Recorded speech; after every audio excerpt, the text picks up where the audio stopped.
भारी लागतोय। आणि आपला आमटी बनवा मस्त आणि सुकी भाजी बनवायची। सुकी भाजी आज मी आकाडची या द्यायचे देवीला निवद दही भात देते आणि पुरणाचे पोळ्याचे निवद देते मी देवीला। देवीला निवद द्यायचं झालं तर गोड बनवले तेलपोळी बनवा मस्त कुरकुरीत। मी आज मैद्याच्या पिठाचं पहिली बार बनवायला आहे, गव्हाच्या पिठाचंच बनवते। आणि हे बघा पोळ्या किती छान झालेल्या आहे, मस्त पोळ्या झालेल्या आहे। हे बघा पोळ्या मी हळद जास्त झाली थोडं माझ्या हाताने। आज मी आमटीचं पाणी हे पुरणाचं पाणी हे आपण डाळ शिजवते त्याचं पाणी हे याच्यामध्ये मी सगळं मसाला टाकले।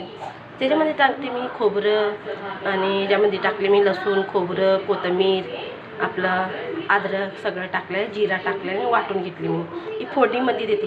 ते फोडणी आता चांगलीच लाल भडक फोडणी द्या चांगली मस्त। आणि मी आता याला फोडणी देते, हे अशी फोडणी द्यायचं।